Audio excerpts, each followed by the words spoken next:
various people are stranded, still awaiting for rescue.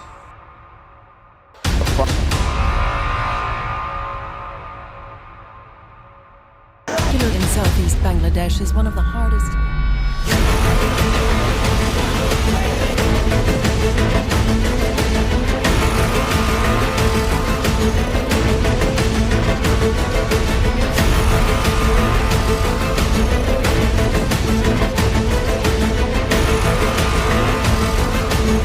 এখন প্লাবিত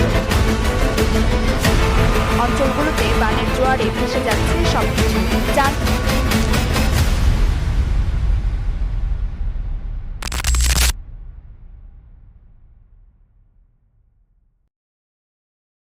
সম্প্রতি হওয়া বন্যায় বাংলাদেশ বিপুল পরিমাণে ক্ষতির সম্মুখীন হয়েছে।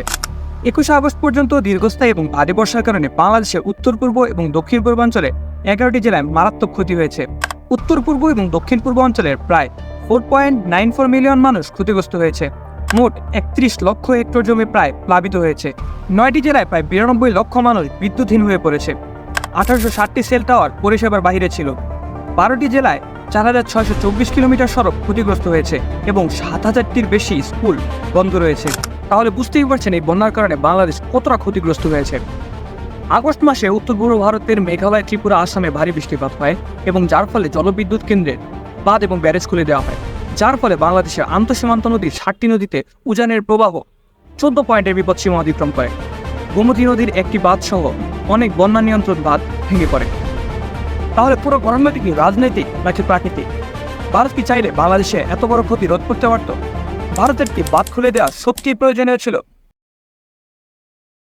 ভারতের ত্রিপুরা রাজ্যের গোমতী নদীর ডোঙ্গর বাঁধ খুলে দেওয়ার কারণে এই বন্যাটি হয়েছে, যদিও এই কথার পিছনে সেরকম সুস্পষ্ট কোনো প্রমাণ মেলেনি। ভারতের পররাষ্ট্রমন্ত্রী 22 আগস্ট একটি বিবৃতিতে জানান, বাঁধের নিচের দিকে অত্যাধিক বৃষ্টিপাতের কারণে বাঁধের নিচের দিকে জলাভূমি থেকে জলের কারণে এই বন্যাটি হয়েছে। আমরা কোনো ভারতকে নির্দোষ প্রমাণ করতেছি না। ধরে নিলাম ঘটনাটি অত্যন্ত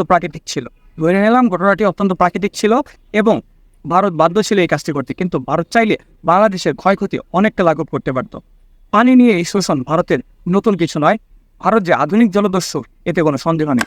2007 সালে ঘূর্ণিঝড় সিডারের পর থেকে ঘূর্ণিঝড় সম্পর্কিত পূর্বাভাস নিয়মিতভাবে প্রচার করা হচ্ছিল এবং 2009 সালে ঘূর্ণিঝড় আইলার পর পূর্বাভাস এবং দুর্যোগ পূর্ব প্রস্তুতি আরও কাঠামোগত হয়ে পড়ে। তাহলে এই বন্যার কি কোনো পূর্বাভাস ছিল না, কিংবা কোনো আগাম সতর্কবার্তা দেওয়া হয়নি? অবশ্যই ছিল। জুলাইয়ের ছাত্র জনতা অভ্যুত্থানের আগে এবং পরে উভয় সময় ছিল।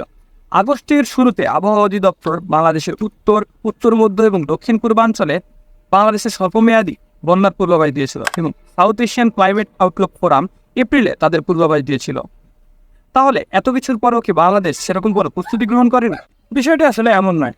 ভারত যদি আগাম সতর্কবার্তা আগে থেকেই দিত, তাহলে বাংলাদেশের ক্ষয়ক্ষতি অনেকটাই লাঘব করা সম্ভব হতো, কিন্তু যেটি সম্ভব হয়নি ভারতের এই পূর্ব প্রতিশ্রুতি এবং চুক্তির লঙ্ঘনের কারণে।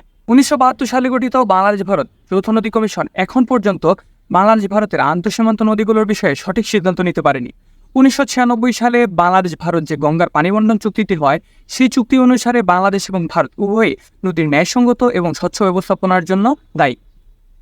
জাতিসংঘের জীববৈচিত্র্য বিষয়ক কনভেনশন অনুসারে প্রতিবেশী রাষ্ট্রগুলো এমন কোনো কর্মকাণ্ড পরিচালনা করতে পারে না যেটি কোনো দেশের জীববৈচিত্র্যের জন্য হুমকিস্বরূপ হয়। 2022 সালে যৌথ নদী কমিশনের 38তম বৈঠকে সিদ্ধান্ত গৃহীত হয় যে ভারত বাংলাদেশকে সময় মতো অবহিত করবে, কিন্তু তারা সময় মতো অবহিত করতে ব্যর্থ হয়েছে। বাংলাদেশের বন্যা পূর্বাভাস এবং সতর্কীকরণ কেন্দ্রের কর্মকর্তা আল জাজিরাকে বলেছেন যে অতীতের মতো ভারত তার প্রতিবেশী রাষ্ট্রদের পানি ছাড়ার আগে আগাম কোনো সতর্কবার্তা প্রদান করেনি। যাই হোক, এবার আসা যাক ভারতকে কেন জলদস্যু বললাম। 1975 সালে ফারাক্কা ব্যারেজ নির্মাণের পর থেকে বাংলাদেশের দক্ষিণ পশ্চিম অঞ্চলে স্বাদুপানির প্রবাহ উল্লেখযোগ্য হারে কমে যায়। তাছাড়া কৃষি, নৌ চলাচল, সেচ, মৎস্য, বনায়ন, শিল্পকর্ম, ভূগর্ভস্থ পানির হ্রাস, নদীর পলি এবং স্বাভাবিক অর্থনৈতিক কর্মকাণ্ডে বিরূপ প্রভাব পড়েছে। এগুলো ছাড়াও আন্তঃসীমান্ত বরাক নদীর উপর টিপাইমুখ বাঁধ নির্মাণও মণিপুর রাজ্যে এবং বাংলাদেশে হইচই তুলেছিল। একটি বড় ভূমিকম্প বাঁধের ব্যর্থতার কারণ হতে পারে। আর যদি এটি হয়, তাহলে ভারত এবং বাংলাদেশ উভয়ের জীবন এবং ভূমি এবং বন বিপন্ন হতে পারে। আর নিঃসন্দেহে এই বাঁধ ফারাক্কা বাঁধের মতো বাংলাদেশে বিপর্যয়কর প্রভাব ফেলবে। যাই হোক, তিস্তা নিয়েও ভারতের সাথে আমাদের বিরোধ রয়েছে। মমতা ব্যানার্জির জন্য বাংলাদেশ এবং ভারতের তিস্তার পানি বন্টন চুক্তিটি সম্পন্ন হয়নি। তার মতে বাংলাদেশের পানি পাওয়া মাত্র উচিত হচ্ছে 25%। তবে আমরা বলতে চাই যে আন্তর্জাতিক নদীর প্রাকৃতিক পানির প্রবাহ একতরফা সিদ্ধান্ত গ্রহণের মাধ্যমে নিজের ভূখণ্ডে সরিয়ে নেওয়ার অধিকার কোনো রাষ্ট্রের নেই। আন্তর্জাতিক নদীর পানি বন্টনের তো কোনো প্রশ্ন উঠতে পারে না। ভারত পানি বন্টনের মাধ্যমে আমাদের উপর দয়া দেখাবে?